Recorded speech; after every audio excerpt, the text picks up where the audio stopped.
नास्तेव नास्तेव गतिरन्यता असं म्हटलं. म्हणजे कलियुगामध्ये मोक्षप्राप्तीचा एकमेव मार्ग आहे तो म्हणजे नामस्मरण आहे. नलगे सायास न जावे वनांतरा, सुखे येतो घरा नारायण केव्हा, जर आपण नामस्मरण चालू असलं तर. त्यामुळे सगळ्यांनी नामस्मरण करायचे. नामसंकीर्तन हे त्याच्यासाठी आहे, कीर्तन हे नामस्मरणासाठी आहे, नाही तर नामस्मरण होणार नाही. आता नुसतंच जर नामस्मरण ठेवलं तर कोण येणार नाहीत, म्हणून आयोजकाने काही युक्ती केलेली आहे, कीर्तन करायला बोलवलं आहे. बरोबर 2 वादक चांगले आणले आहेत, कारण काय त्यांचं ते ऑर्गन वगैरे घेऊन सगळे तयारीत आलेले आहे. ह्याचं कारण काय, हे सगळं फक्त त्याला शर्करा व गुंठित गोळी म्हणतात. म्हणजे अगोदर फार पूर्वी कोठा साफ करण्यासाठी परगोलॅक्सच्या गोळ्या द्यायचे, नव्हे पाटणकर काढा द्यायचे, नाही त्याच्याही अगोदर काय होतं, एरंडेल तेल. ते घ्यायला फार कठीण वाटायचं हो. शाळेत असताना आम्हाला आठवायचं की ते रविवार आला की नाही की आपल्याला पकडून आणायचे. मग एक कोणतरी पाय धरायचा, एक हात धरायचा, नाक दाबलं की तोंड उघडलं की एरंडेल तेल.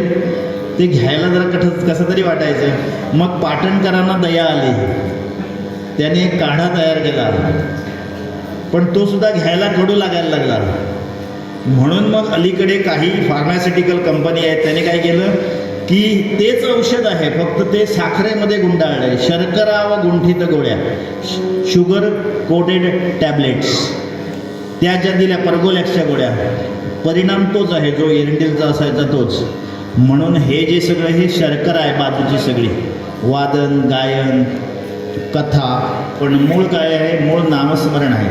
आणि आजचा दिवस अत्यंत महत्त्वाचा आहे, त्याच्यामुळे रामाचं नामस्मरण सुरुवातीपासून शेवटपर्यंत रामाशिवाय काही बोलायचं नाही आज, असं मी ठरवलेलं आहे. श्रीराम जय राम जय जय राम, श्रीराम जय राम जय जय राम, श्रीराम जय राम जय जय राम, श्रीराम जय राम जय जय राम,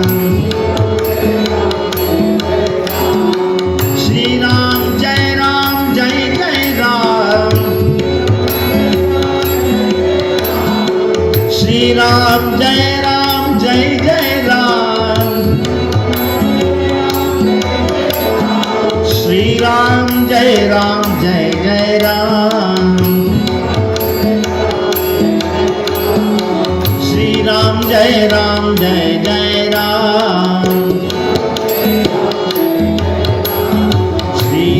श्रीराम जय राम जय जय राम,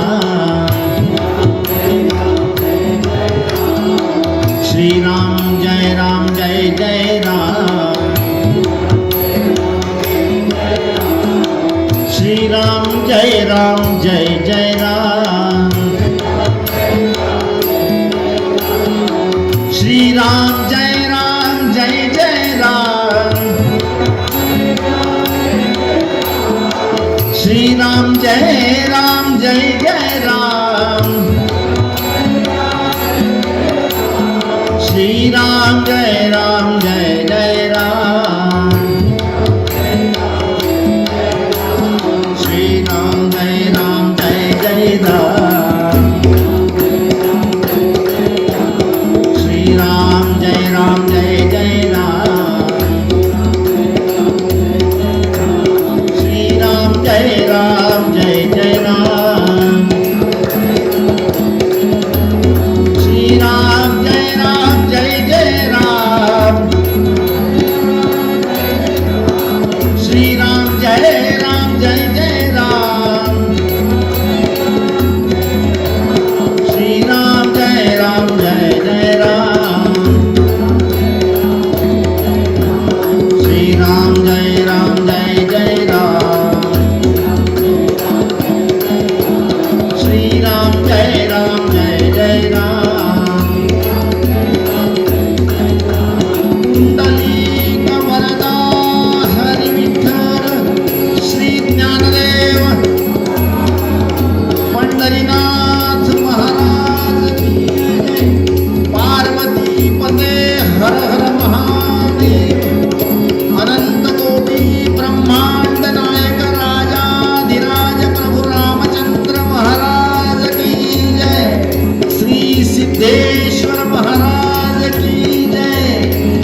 मगाशी आवाज चांगला होता, जय श्रीराम असं म्हटलं.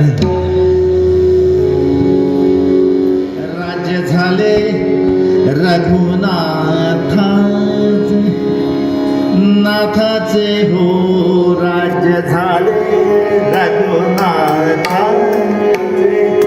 नाथाचे हो राज्य झाले रघुनाथाचे, नाथाचे हो राज्य झाले रघुनाथाचे, रघुनाथाचे राज्य झाले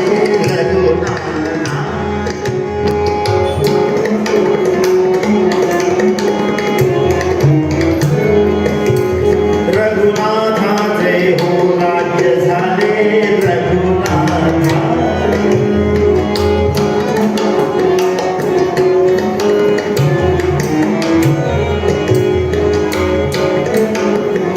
भाग्य उदेले भक्तांचे हो, भाग्य उदेले भक्तांचे हो राज्य झाले रघुनाथाचे भाग्य झाले, रघुनाथाचे राज्य झाले रघुनाथा.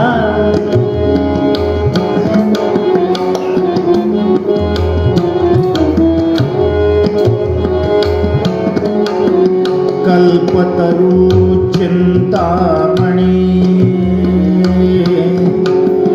कल्पतरू चिंतामणी, चिंतामणी कल्पतरू चिंतामणी,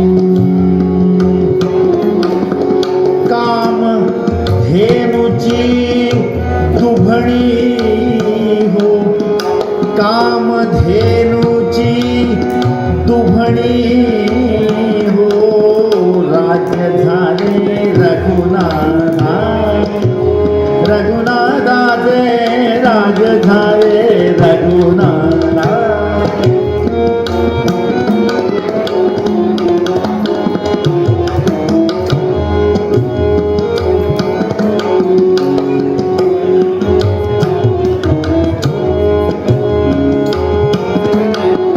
पृथ्वी अवघी सुवर्णमय, पृथ्वी अवघी सुवर्णमय, पृथ्वी अवघी सुवर्णमय,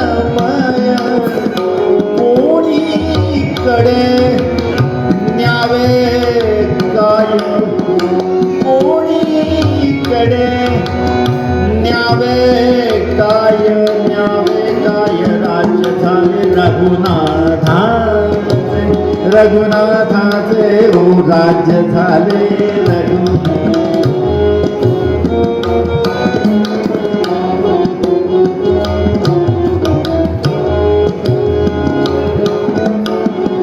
रामी राम राम म्हणे, रामी राम राम,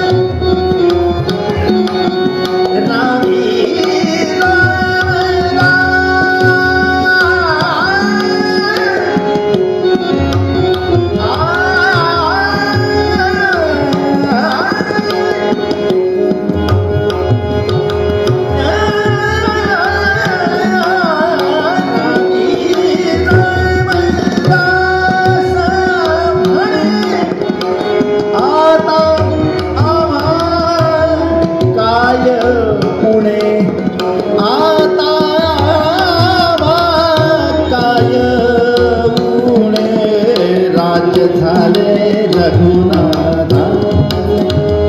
रघुनाथाचे राज्य झाले रघुनाथाचे, रघुनाथाचे राज्य झाले रघुनाथाचे, रघुनाथाचे भाग्य उदेले भक्तांचे हो, भाग्य उदेले भक्तांचे हो राज्य झाले रघुनाथा, रघुनाथाचे राज्य झाले रघुनाथाचे रघुनाथा रघुनाथा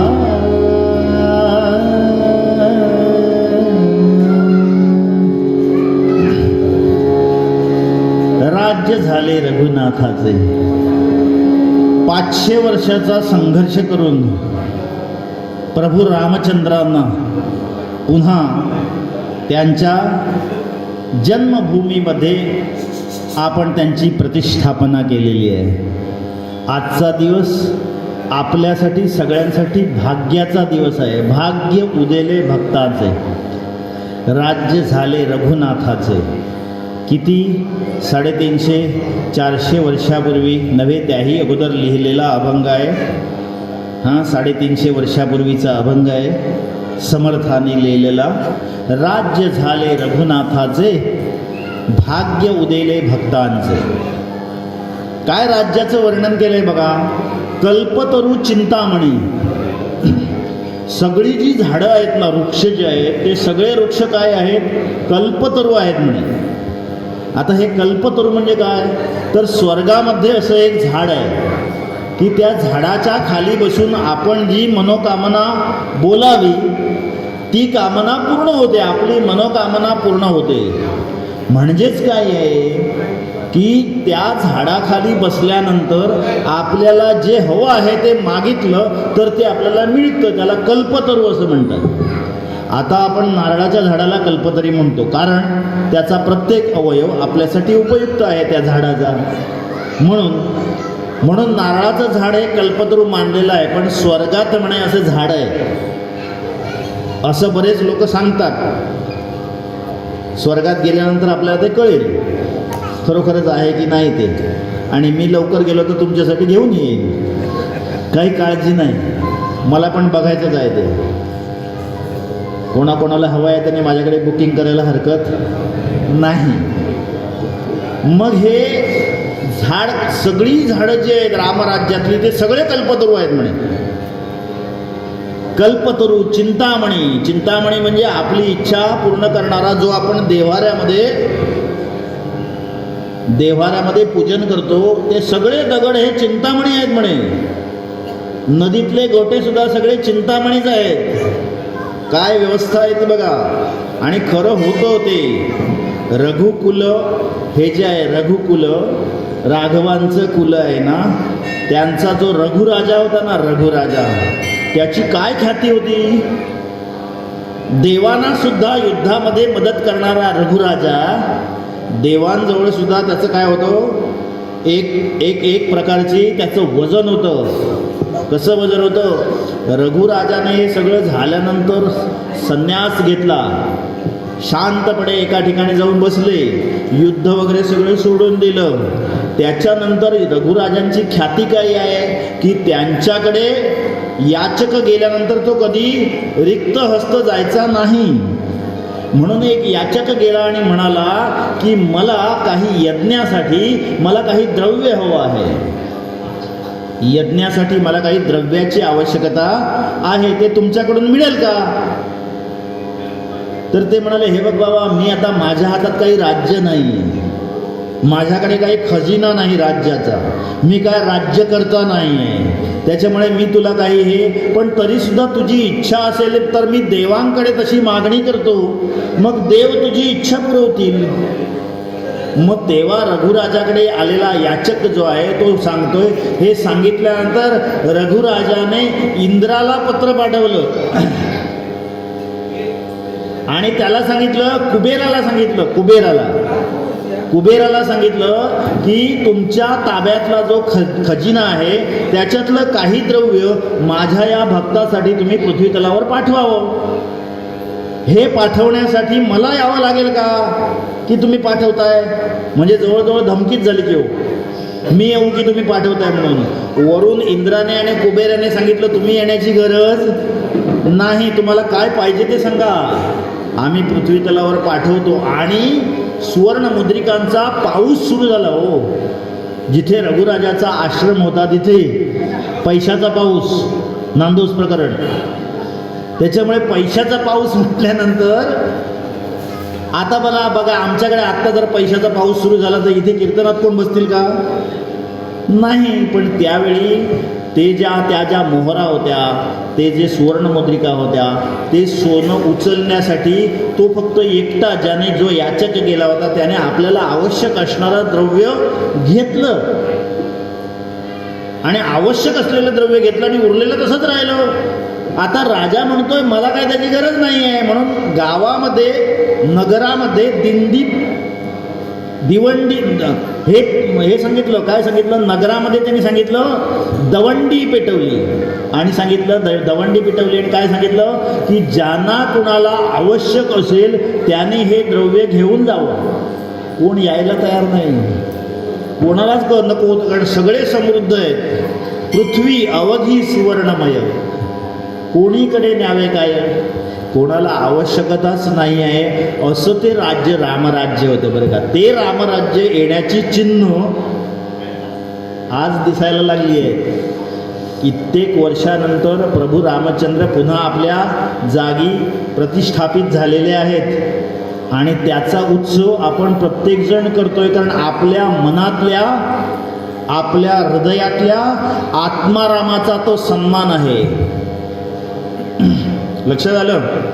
आपला जो आत्माराम आहे ना, तो आत्मारामाचा सन्मान आहे आणि म्हणून तो आत्माराम जो आहे प्रत्येकाच्या आतमध्ये राम आहे. प्रत्येक वाडीत एक राम आहे. तुकाराम आहे, सखाराम आहे, आत्माराम आहे, राजाराम आहे. इथेच आहे अशातला भाग नाही. प्रत्येकाच्या घरामध्ये, वाडीमध्ये एक ना एक राम आहेच. कुठेही राम नसेल तर त्याला काय अर्थ नाही का? तुम्ही आता थोड्या वेळाने समजा उठलात की म्हणणार कीर्तनात कायच राम नाही, म्हणजे कीर्तनात राम असायला हवा तर तुम्ही ऐकणार आहात, नाहीतर ऐकणार नाही आहात. कीर्तनात राम असायला हवा नाही का? म्हणून काय म्हटलंय? सविश्वास प्रतिश्वास रामं वद दिने दिने. काय सांगितलं? सविश्वास प्रतिश्वास रामं वद दिने दिने. ओ विश्वास पुनर्श्वास आगमिष्यति वानव. काय सांगावं की पुढचा श्वास आपल्याला मिळणार आहे की नाही. म्हणून काय करायचंय? राम का गुणगान करिए, राम का गुणगान करिए, राम का गुणगान करिए.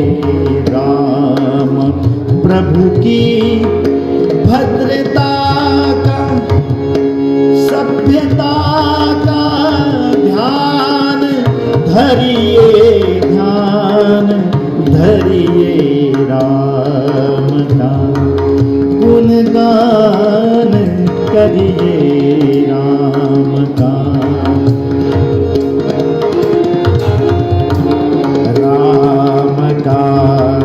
गुणगान करिए, राम का गुणगान करिए.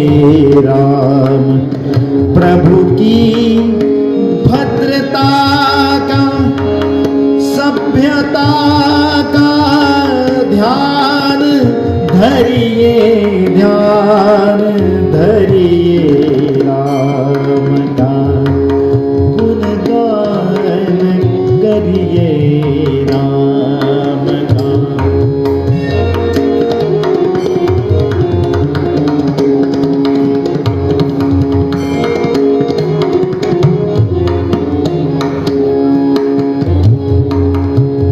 राम के गुण गुण चिरंतन, राम के गुण गुण चिरंतन. राम गुण सुमिरन रतन धन, राम गुण सुमिरन रतन धन.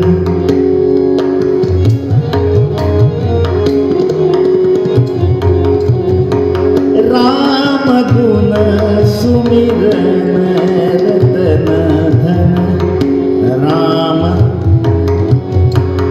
राम गुण सुमिरन रतन धन मनुजता को कर विभूषित मनुजता को कर विभूषित मनुज को धनवान करिए ध्यान धरिए राम का गुणगान करिए राम का गुणगान करिए राम प्रभु की भद्रता का सभ्यता का ध्यान धरिए ध्यान धरिए राम का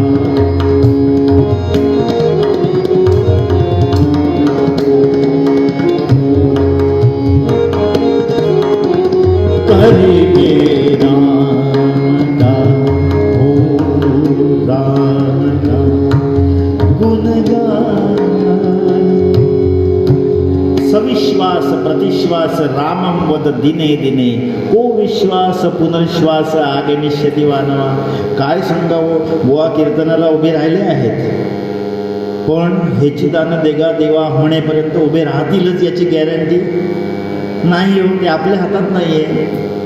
आपल्या हातात काहीच नसतं. आपण म्हणतो उद्या काय ते बघतो तुझं म्हणून. कोणतरी सांगतो की नाही उद्या भेट मला, म्हणून उद्या आपण उठलं पाहिजे ना सकाळी. जोपर्यंत राम आतमध्ये आहे ना तोपर्यंत. म्हणून राम कुठे आहे? प्रत्येकाच्या मनात आतमध्ये. म्हणून सकाळी उठल्या उठल्या आपण काय म्हणतो? राम राम म्हणतो की नाही? राम राम म्हणतो, नमस्कार करतो. इथेच म्हणतो उत्तर प्रदेशमध्ये की जय श्रीराम असं म्हटलं जातं. सगळीकडे हो, जगामध्ये देशामध्ये जिथे जिथे हिंदू धर्म आहे तिथे तिथे राम आहे. राम नाही अशी गोष्ट कुठलीच नाही. म्हणून म्हणतात राम म्हणेपर्यंत राम म्हणा. राम म्हणेपर्यंत म्हणजे एखाद्याने एखाद्याचं प्राणत्याग झाला, त्याचा प्राण निघून गेला की म्हणतो त्याने राम म्हटला. आपण म्हणतो की राम म्हटलं. पण राम म्हणेपर्यंत राम म्हणा. राम म्हणेपर्यंत आपण काय म्हणायचं आहे? राम म्हणायचं आहे. सविश्वास प्रतिश्वास रामं वद दिने दिने को विश्वास. काय सांगावं, आपल्याला पुनर्श्वास मिळणार आहे की नाही? धडधाकट माणूस आहे ना तो साधारण दिवसातून 21,601 श्वास घेतो. सावकाश घेतले तर धावायला लागलं तर नाही जमणार. धावायला लागला, धापा टाकायला लागला की तो श्वास वाढतात. म्हणून आपल्याला जर जास्त जीवन हवं असेल तर श्वासामधलं अंतर कमी करायचं आहे. आपण येताना काही श्वास घेऊन आलेलो आहोत. जेवढे श्वास संपतील तेवढा आपण मृत्यूकडे जातो आहोत. मग श्वासामधलं अंतर. म्हणून पूर्वीचे जे सगळे ऋषीमुनी होते ते शेकडो वर्ष जगायचे. कारण काय तर त्यांनी श्वासातलं अंतर वाढवलं होतं. श्वासामधलं अंतर कमी केलं पाहिजे. तर ते आपल्याला जमत नाही. आपण काय करतो? धावतोय नुसते सकाळी उठल्यापासून रात्री झोपेपर्यंत. आणि धावतो म्हणून आपल्याला धाप लागते. आणि धाप लागते म्हणून श्वास जोरात चालतो. आणि श्वास जोरात चालला की आपल्याला दिलेले श्वास संपतात की माणूस लवकर जातो. म्हणून काय करायचं आहे की श्वास साधारण धडधाकट जो माणूस आहे ज्याला कुठल्याही प्रकारचा आजार नाही तो 21,601 श्वास घेतो. मग आता 21,600 वेळा त्याला नाम घेणं शक्य आहे का? सविश्वास म्हटल्यानंतर प्रतिश्वास प्रत्येक श्वासाबरोबर नाही. अर्धे श्वास झोपेत गेले, अर्धे झोपण्यात गेले, म्हणजे 10,800 राहिले. आता 10,800 वेळा नाव घेणं शक्यच नाही. जेवायचं कधी? ऑफिसला कधी जायचं? टी व्ही कधी बघायचा? मालिका कधी बघायच्या? याच्यामध्ये आपला वेळ जातो. मग आपल्याला वेळ नाही म्हणून संतांनी रतबदली केली. कोणाकडे? देवांकडे. देवा माणसाला हे काही शक्य नाही आहे प्रत्येक श्वासाबरोबर नाव घेणं. तेव्हा देव म्हणाले ठीक आहे, माझं नाव एकदा प्रेमाने घ्या. एकदा माझं नाव फक्त प्रेमाने एकदा घ्या. देवाबद्दलचं प्रेम हे आतून उसळी मारून आलं पाहिजे हो. उगाच नाही का सिद्धेश्वराच्या समोर उभा राहिला 2 कानफटात मारून घेतली. देव असला तर उगाच त्याचा इन्सल्ट व्हायला नको म्हणून. तसं नाही काही. देवाबद्दलचं प्रेम असं आतून उसळी मारून आलं पाहिजे. आपण उसळी मारतो पण बाहेरून आतमध्ये वाटाण्याची भजन झाल्यानंतर ती नाही चालायची. म्हणजे आतून देवाबद्दलचं प्रेमाने माझं नाव एकदा घ्या फक्त. काय म्हणतोय? प्रेमाने माझं नाव एकदा घ्या. देव सांगतोय मग तुम्हाला 100 वेळा नाव घेतल्याचं पुण्य मी देतो. हे देवाने सांगितल्यानंतर मग काय केलं की आपण काय केलं? 108 वेळा नाव घ्यायचं ठरवलं. कारण 10,800 भागिले 100 108. 108ची माळ असते नाही का तुमची? ती माळ 108 म्हणायची कशासाठी आहे? तर तुम्ही प्रेमाने ते नाव घेतल्यानंतर तुमचं 24 तास नाम चालू राहतं हो. पण ते प्रेमाने घेतलं पाहिजे. ते घेत नाहीत लोक. ते म्हणाले कीर्तनाला काय बसायचं? त्याच्यापेक्षा थोड्या वेळाने आपण काय करूया? जरा फिरून येऊया. नामस्मरण हे अत्यंत महत्त्वाचं आहे. कारण या कलियुगामध्ये एकमेव मार्ग सांगितला आहे. हरेर नाम हरेर नाम हरेर नामैव केवलम कलौ नास्तेव नास्तेव नास्तेव गतिरन्यथा. काय सांगितलंय? हरेर नाम हरेर नामैव केवलम. या कलियुगामध्ये त्रिवार सांगितलेली गोष्ट आहे. कुठलीही गोष्ट त्रिवार सांगितली की ती वज्रलेपो भवती. आता दशावतारी नाटक आहे. ते म्हणणार तुम्हाला सांगणार हे मी तुला सांगतोय, हे मी तुला त्रिवार सांगतोय, हे होणे नाही आणि कदापिही नाही. म्हणजे काय? वज्रलेपो भवती. एकदा एखादी गोष्ट त्रिवार सांगितली की ती वज्रलेप होतो. म्हणून त्रिवार सांगितलं. हरेर नाम नामैव केवलम कलौ नास्तेव नास्तेव नास्तेव गतिरन्यथा. म्हणून प्रभू रामचंद्रांचं जे नाव आहे ना, ते नाव आपल्याला आल्हाददायक का आहे? तर आतमध्ये आत्माराम, राम आत्मा, राम आत्मा, राम की आत्मा राम का सम्मान करिए. सगुण रूप स्वरूप सुंदर सुजन रंजन रूप सुखकर सुजन रंजन रूप सुखकर. माझ्या पाठीमागे प्रभू रामचंद्र आहेत ना उभे, त्यांच्याकडे बघितलं की हे गाणं तुम्हाला बरोबर फिट बसणार. सगुण रूप स्वरूप सुंदर सुजन रंजन रूप सुखकर राम आत्मा राम का सम्मान करिए ध्यान धरिए राम का गुणगान करिए राम का गुणगान करिए राम. प्रभु की भद्रता सभ्यता का ध्यान धरिए ध्यान धरिए राम का गुणगान करिए राम का. ओ राम का गुणगान करिए. सगुण रूप स्वरूप सुंदर सुजन रंजन. काय म्हटलंय? राम आत्मा राम. हा आत्माराम जोपर्यंत आहे ना तोपर्यंतच आपल्याला लोक नावाने ओळखतात बरं का. एखादा मनुष्य जो आहे ना त्याला, आता एखादा तुकाराम असेल समजा, त्याला तुकाराम कधीपर्यंत म्हणणार? समजा त्याचं देहावसान झालं की त्याला कोण तुकाराम म्हणत नाही हो. विचार करून बघा कधी ते ज्यावेळी शेवटचे क्षण असतात काही, त्यावेळी सांगतात की नाही आता बघ तुकारामाला आंघोळ घालून आणा असं म्हणतात का? नाही. काय म्हणतात? बॉडी आणा. म्हणजे त्याच्यातला राम गेला की तुकाराम गेला, त्याचं नाव गेलं. नाव फक्त कधीपर्यंत आहे? जोपर्यंत आतमध्ये राम आहे तो. मगाशी सांगितलं ना की लक्ष्मी आणि विष्णू, लक्ष्मी आणि विष्णू या दोघांचा संवाद कशामध्ये चाललाय? स्वर्गामध्ये चाललाय. काय सांगितलंय? लक्ष्मी काय सांगते? मी श्रेष्ठ आहे. कारण अलीकडे कलियुगामध्ये मी जिथे आहे तिथे राम कोण म्हणत नाही. नारायण कोणाला नको आहे, लक्ष्मी सगळ्यांना हवी आहे. लक्ष्मी आणि नारायण दोघेही ज्याला हवे आहेत ते खरे सुखी आहे. पण काही लोक फक्त लक्ष्मीची पूजा करतात मग म्हणाले माझ्यावर जास्त प्रेम करणारे लोक आहेत म्हणे. कोण सांगते? लक्ष्मी सांगते. नारायण म्हणाले तसं नाही आहे काही, माझे पण भक्त आहेत म्हणे, आणि मी नसलो तर तुझ्यावर कोणीच प्रेम करणार नाही आणि तुझ्याकडे कोणीच येणार नाही. असं कसं म्हणे? म्हणे तेवढ्यात ते मगाशी सांगितल्याप्रमाणे प्रेतयात्रा चालली होती. 4 खानदानी माणूस, खानदानी म्हणजे खांदा देणारे, आणि एक पुढे 5 माणसं कमीत कमी लागतात. पंचनाम्याला सुद्धा 5 माणसं का लागतात? तर पंचनामा करता गचकला तर उचलायला बरा म्हणून 5 माणसं ते त्याला घेऊन चालली आहेत. आणि त्याला काय सांगतायत? बोलो राम नाम सत्य आहे. कोणाला सांगतायत? वर झोपलाय त्याला. बघा हा, आपण म्हणत नाही आहे, त्याला सांगतायत बोलो राम नाम सत्य आहे. आणि तो म्हणतो, कधीही जाताना बघा कसा जात होतो, तो अजिबात नाही म्हणतो काय वाटेल ते झालं तरी. इतके दिवस कीर्तनात बसून कधी रामनाम घेतलं नाही, आणि आता गेल्यानंतर शक्यच नाही.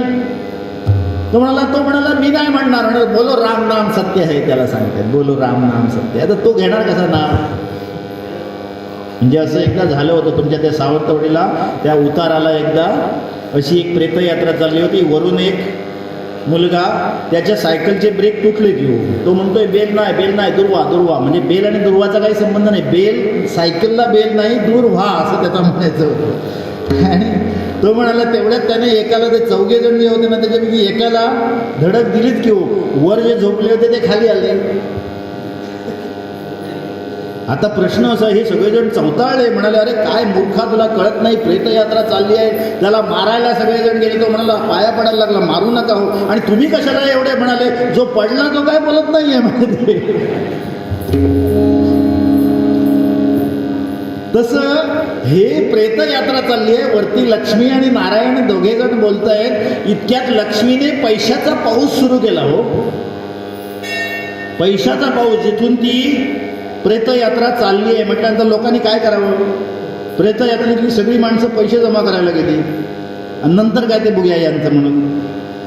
आता राहिले 5 जण फक्त त्याच्याबरोबर होते. त्यांनी पण विचार केला हे सगळेच जण वेचायला गेले तर आपण कशाला? त्याला खाली ठेवलं आणि ते पण गेले. मग लक्ष्मी म्हणते बघितलंच, कोण श्रेष्ठ आहे? कोण श्रेष्ठ आहे, मी की तुम्ही? तेव्हा नारायण काय सांगतात हे महत्वाचं आहे. नारायण काय सांगतायत सांगा? की ते म्हणाले तो जो झोपलाय ना तिरडीवर, तो गेला का उठून? तो म्हणाले नाही, तो कसा जाईल? तेच तर खरं आहे, त्याच्यामध्ये मी नाही म्हणून तो उठून गेला नाही म्हणत. ज्यांच्यामध्ये मी आहे ते सगळे पैसे गोळा करायला. जोपर्यंत आत्माराम आतमध्ये आहे तोपर्यंत आपण सगळी नाटकं करतो. पण तो एकदा राम निघून गेला ना त्याच्यातला, की मग आपल्याला कोणी विचारत नाही याला काही. म्हणजे हे जे प्रेत आहे ना, डेड बॉडी म्हणतात त्याला. मग बॉडी आणा, बॉडी उचला, बॉडी ठेवा, जे काय असेल ते डेड बॉडी प्रेत म्हणतात त्याला. त्याला काहीच किंमत नाही. त्याला रामही म्हणत नाही, आत्मारामही नाही, राजारामही नाही, काहीच नाही.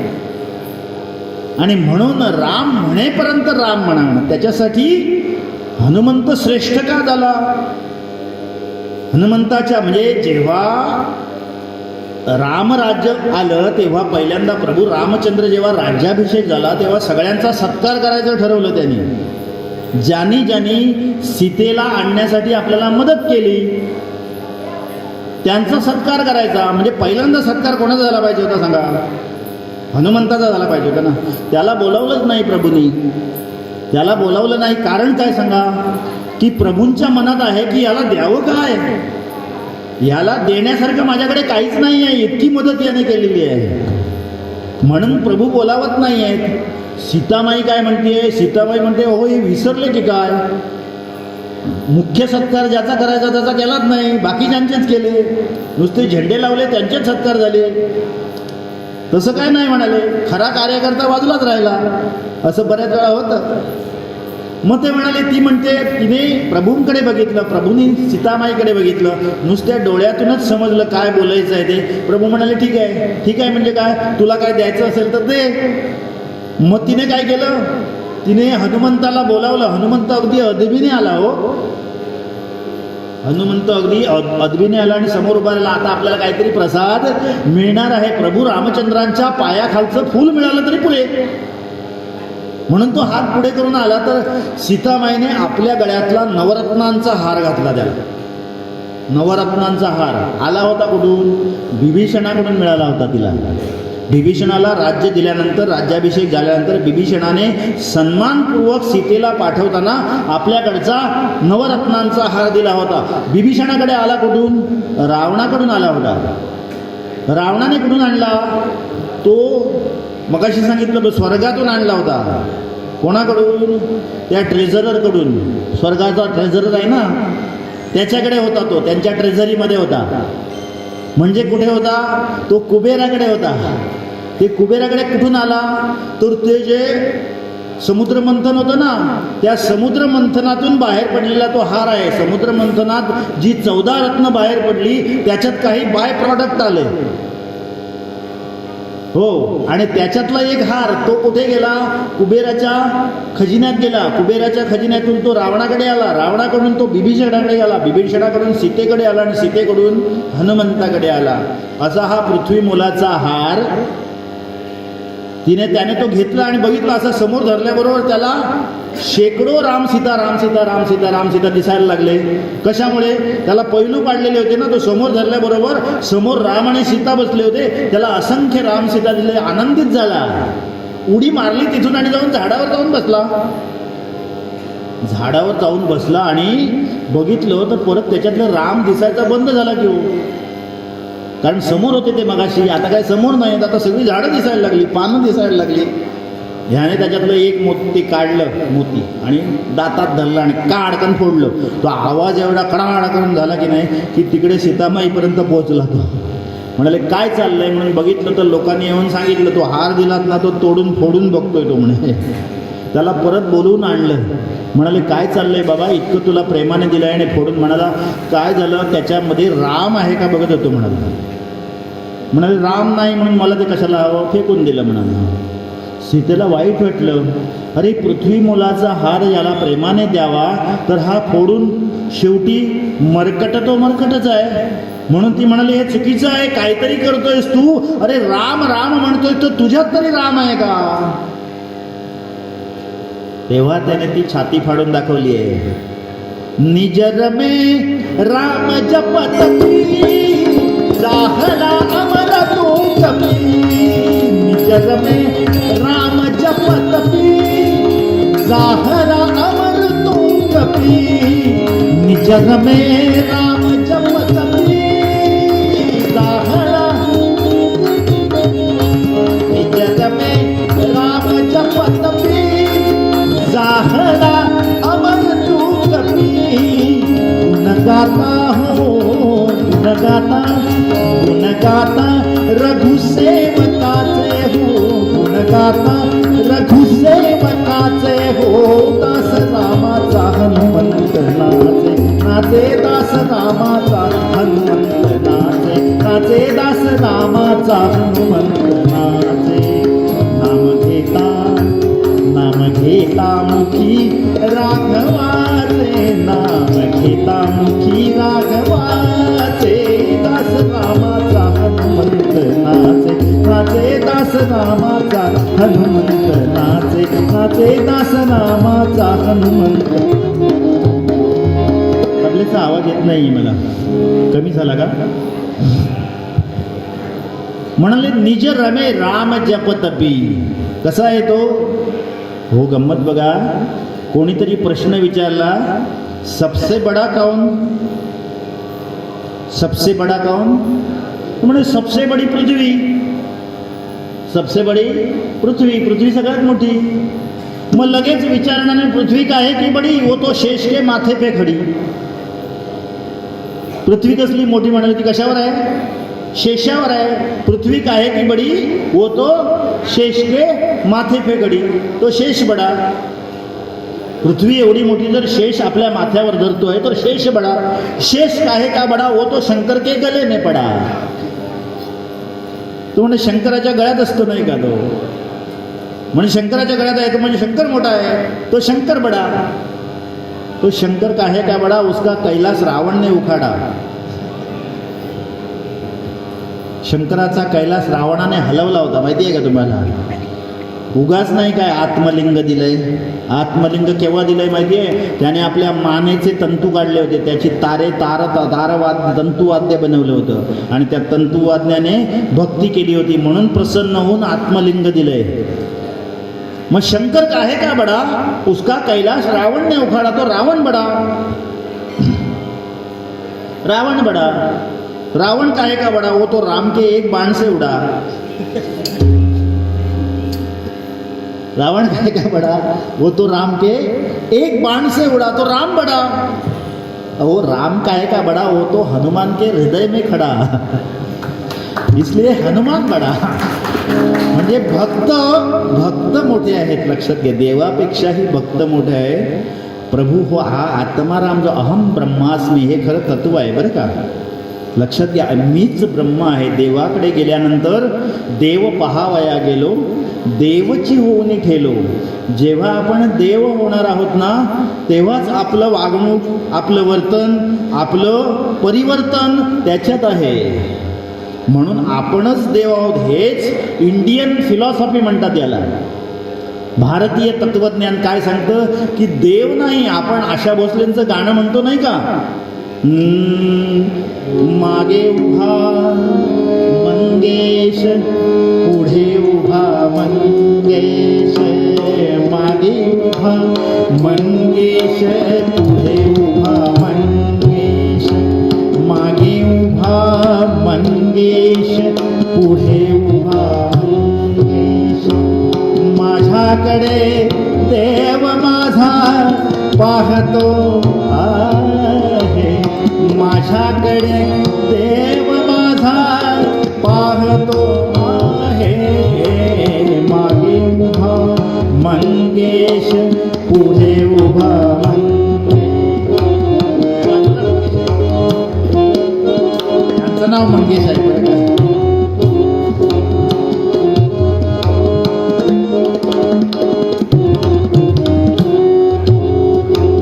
जटाजूट माथ्यावरी, जटाजूट जटाजूट जटाजूट माथ्यावरी, चंद्रकला श्रीधरी. जटाजूट माथ्यावरी, चंद्रकला श्रीधरी.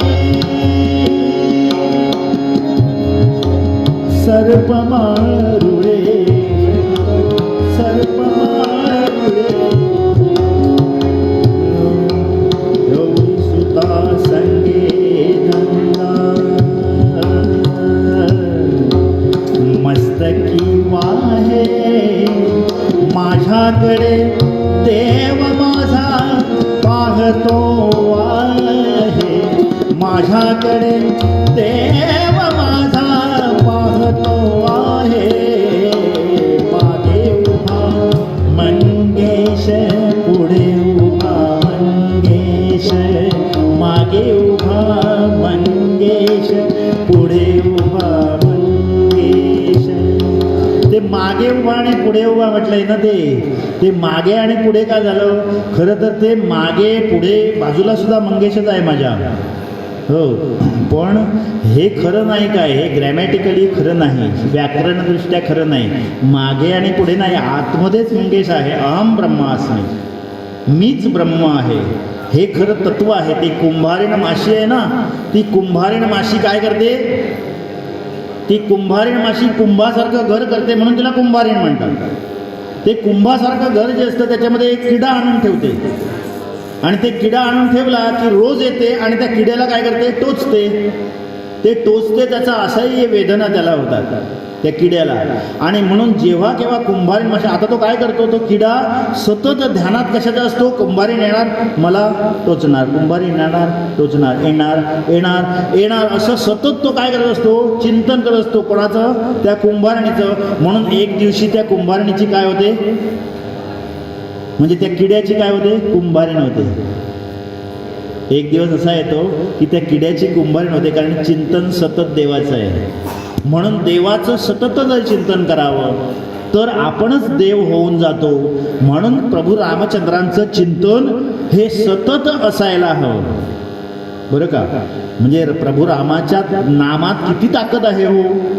तुम्हाला माहिती आहे ना, ते दगड तरले होते नाही का, मग ते कसे तरले, तर काय केलं रामभक्तांनी किंवा त्या कपीनी सगळ्या हनुमंतांनी काय केलं की श्रीराम असं नाव लिहिलं आणि तो दगड कशात टाकला, पाण्यात टाकला, तो तरंगायला लागला.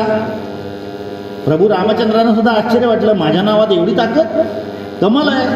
म्हणून पहाटे एकदा उठले, कोणालाही न सांगता, कोणालाही कल्पना न देता स्वतः समुद्रावर गेले आणि विचार केला बघूया तरी कसे तरंगतात म्हणून त्यांनी काय केलं, आपलं नाव लिहिलं, ऑटोग्राफ सही केली आपली आणि तो दगड कशात टाकला, पाण्यात टाकला. बुडला की होतो, बुडला म्हटल्यानंतर पाठीमागे हनुमंत उभा होता. तो कधी आला होता ह्यांना कळलंच नाही. सावलीसारखा नेहमी त्यांच्या मागे उभा राहणारा हनुमंत, देवा काय झालं नेमकं, म्हणाले काय नाही, म्हणाले असंच नाही, लक्षात आलं म्हणाले माझ्या की तुम्ही तो दगड टाकला, तो बुडला म्हणून तुम्ही खजील झालात ना. तर म्हणे तसं नाही रे, तो बुडला का त्याचं मी चिंतन करतोय. म्हणे काय चिंतन करण्याची गरज नाही आहे, तुम्ही ज्याला टाकलात तो बुडणारच आहे.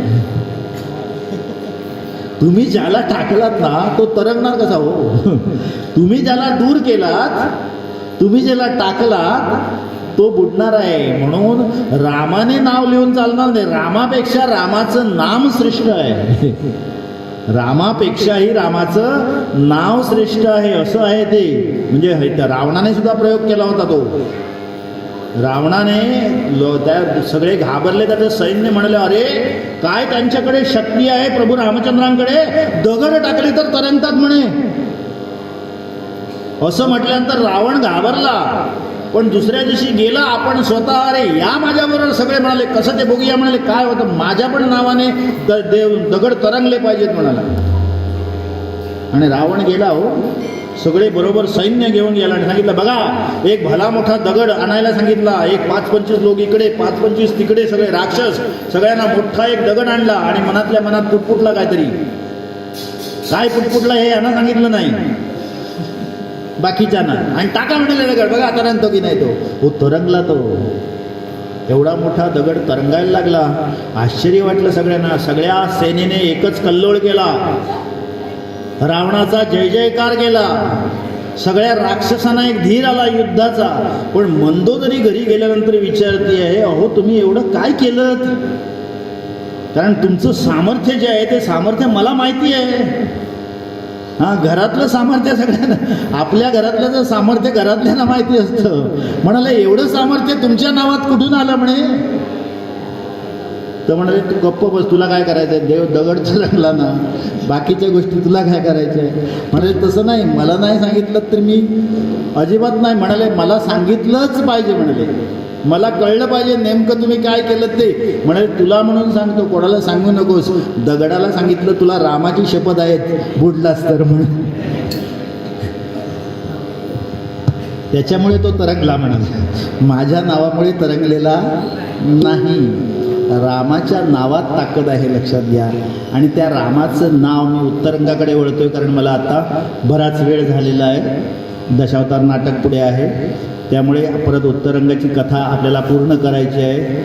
म्हणून पूर्वरंग इथे आटोपता घेतो.